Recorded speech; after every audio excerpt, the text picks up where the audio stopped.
morning and welcome to P&B Sports here in Abuja. My name is Abel Sunday and today we'll be having the national former D Tiger captain, former coach, former referee, national referee, and also the current technical coordinator in Nesto Milo Secondary School Basketball Championship, Coach Tony. Coach Tony, good morning and welcome to the show. Good morning, Sonny. How are you? I'm fine. How is Benin this morning? Oh, Benin is fine. At least the weather is okay, and we are enjoying it. Okay, I hope you are not having a lot of time there, because in Abuja here it's kind of cold, but somehow I think the weather is somehow stable today. I think the Hamatan has vanished from Benin. Probably vanished from Benin and came to Abuja. That's nice. Okay, Coach, let's dive into the conversation, because I know you are a busy person. You don't really have that time, and I want to thank you first and foremost for giving us this little time of yours for you to share your experience with us right here on P&B Morning Sports Show this morning.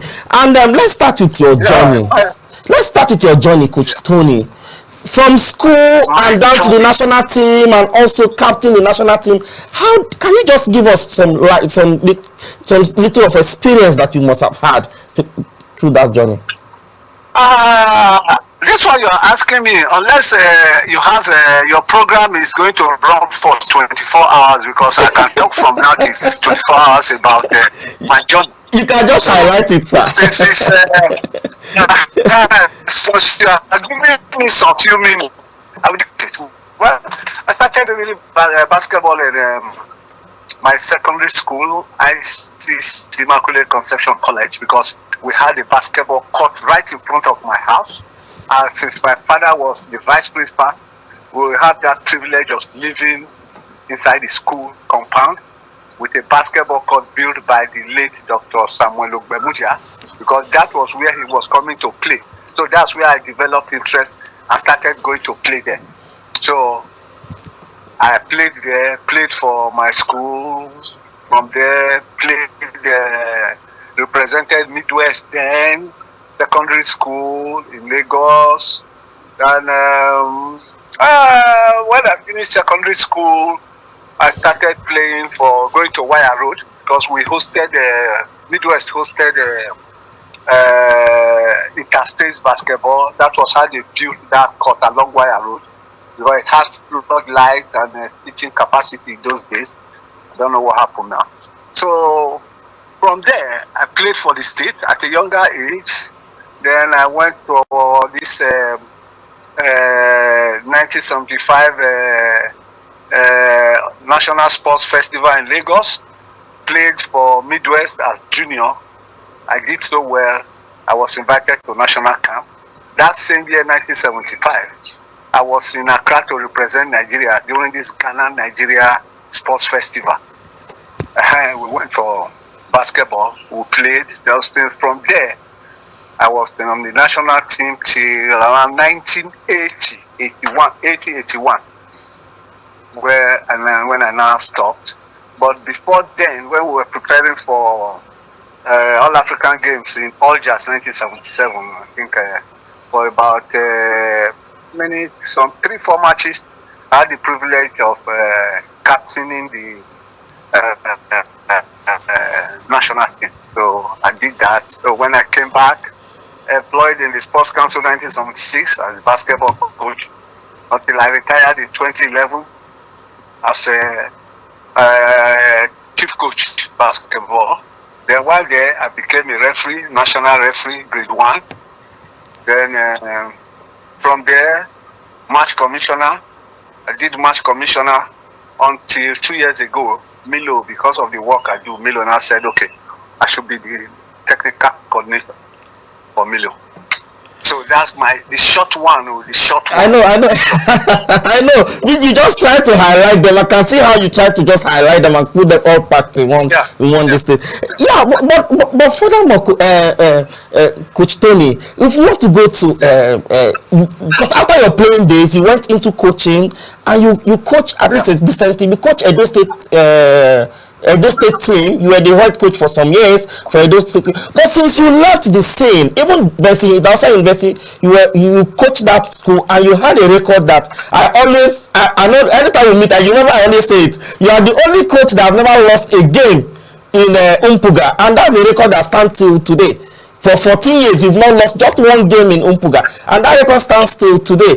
And I want you to just put us through. How is it that, because since you left the scene in Edo State, there's nothing to write home about. I'm sorry to use that word, because the team is in shambles now, because basketball we need to have a lot of players from Edo State in basketball spread around the country, but in that state there's nothing to write home about. Can you put us through? Let me just start by, you see, when I became the coach, I had that advantage and the luck of having a lot of, directors of sports and those in charge of sports in the state then, that were very, very interested. So it was smooth sailing, okay?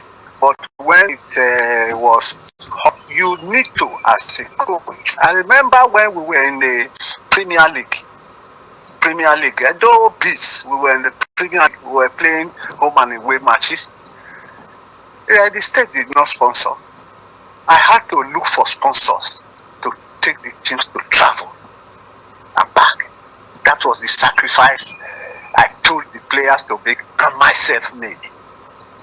Sure you get it? Yeah. So that's one part. But these days, if you look generally, sports generally is dying in this country. Sports generally is gradually dying in this country. No interest.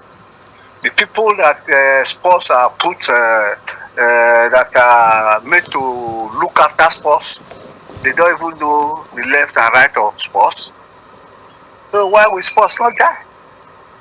If sports is dying, definitely it will affect basketball. And another thing, you see, sports is something that there must be finance and there must be facilities for both, to get good results. So if that one is not there, it's difficult to. Like you were talking about Bethany Dausa University, yes. I was their coach from 2004 until 2000 after about 14 years,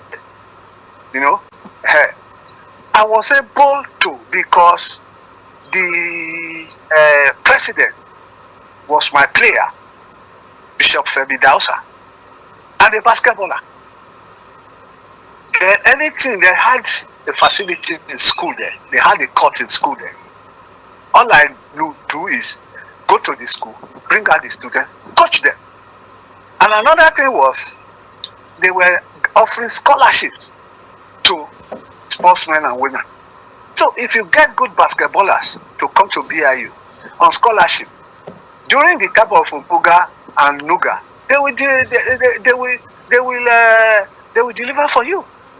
Like you mentioned, we've not lost a match in Umpuga. Yes, which is true up to date, fine. But this same BIU female team won, I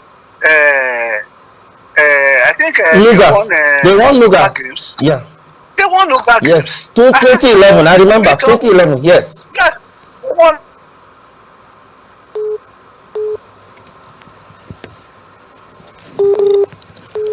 Okay, I think we're having some technical glitch there. Let's go on a quick break and we'll be back. Okay. I was their coach. They got to the finals, and the boys, wow, that is West Africa University Games. They got to the finals in the male event. And on the female event, I think I won it with Martina Emmanuel, the head coach that just retired from Benue.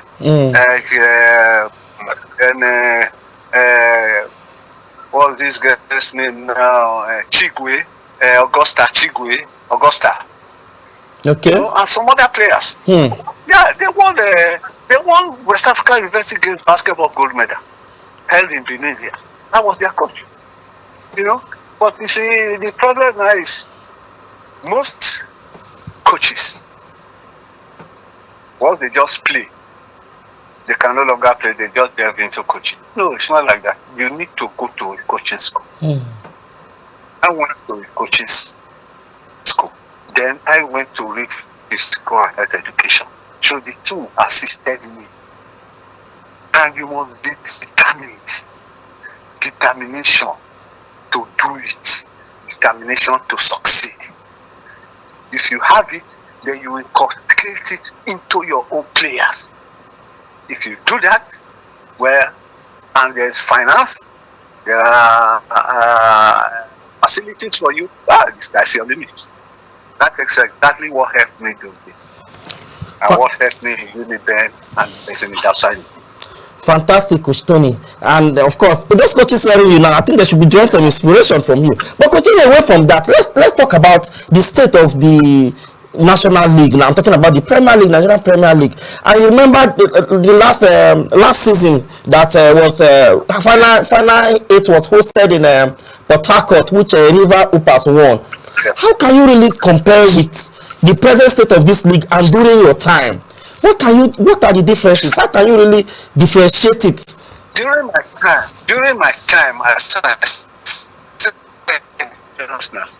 we were playing home and away. We travel from here to the east, play the club. We go to Port Harcourt, play a club, and come back. Then we come here to play us. That was how the league was running then. Though then we had a sponsor. But these days, there's no sponsor because of what is happening in the basketball. So which means this sponsorship is now taking a lot of Yeah.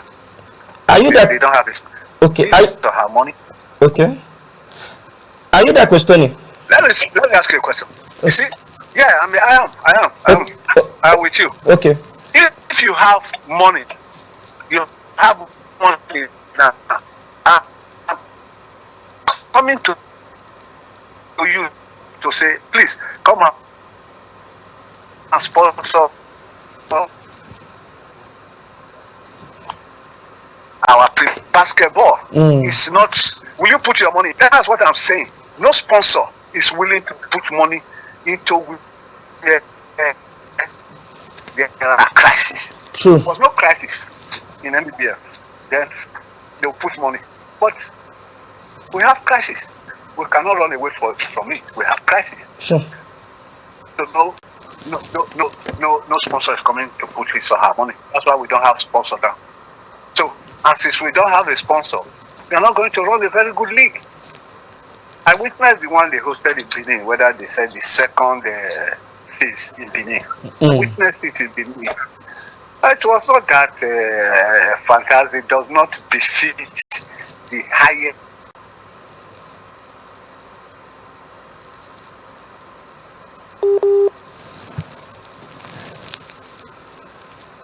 Are you there, Coach Tony? I think we are having some network issue there with Coach Tony. But let's just go on a quick break. We'll be back shortly, and Coach Tony will be here with us to complete the program. Don't go anywhere.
Okay, welcome back. We're having some network issues here, and we're trying to connect with Coach Tony, who will be talking to us since. Okay, Coach Tony is back now.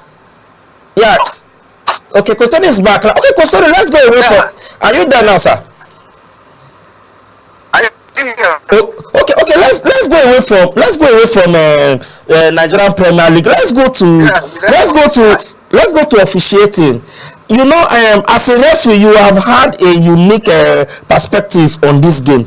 What do you think you want to change in current in the officiating system? Like currently, what do you think, if you have the opportunity to change, you want to change with the referees that we have, the crop of referees we have in this present dispensation?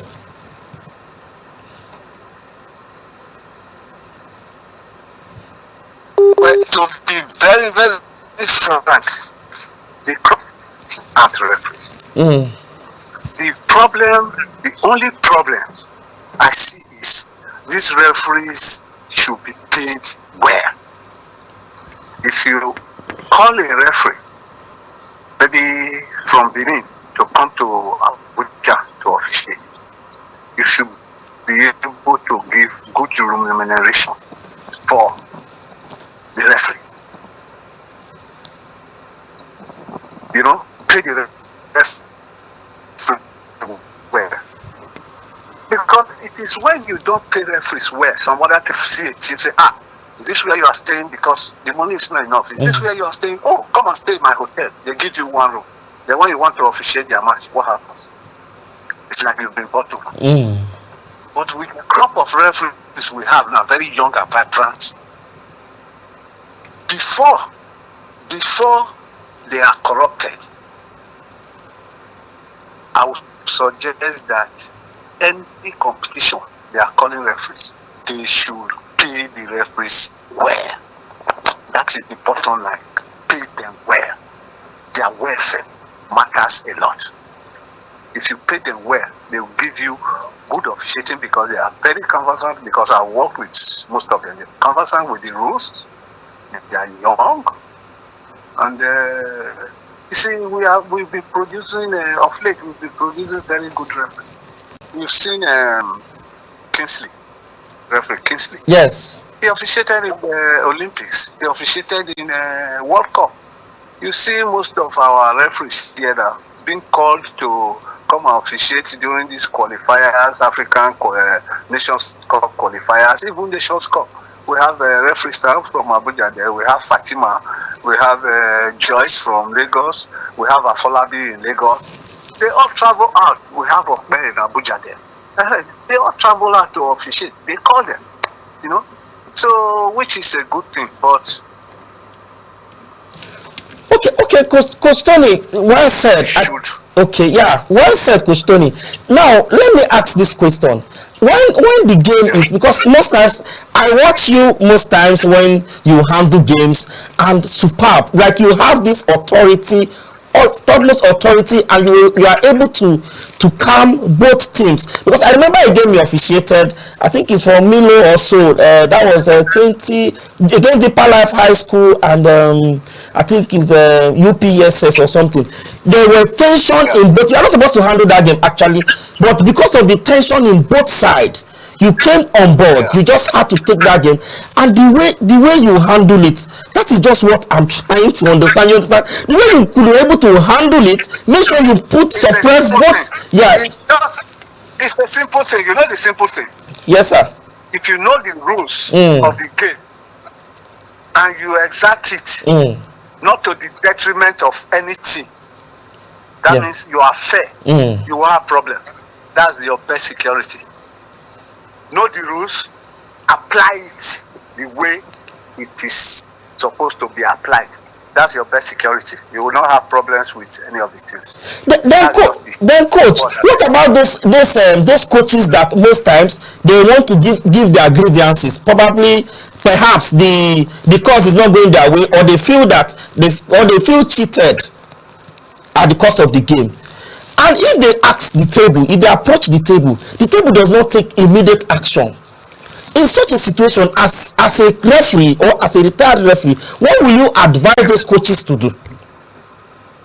See, you see, they have to be patient. You know, if a game is going on and the coaches just go to the table, table, definitely they cannot just stop the game like that.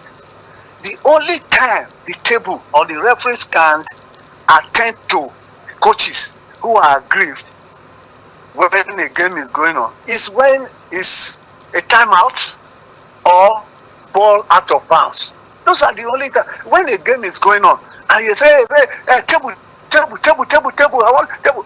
They can't just stop the game like that. Because if you stop the game like that, what of the person that has the ball that is attacking? You've put him at a disadvantage. And if you do that, the other coach is going to cry foul. Yeah, you don't need to interrupt the game. Yeah. It boils down to know the rules, apply it the way it is supposed to be applied. Finish. That's the bottom line.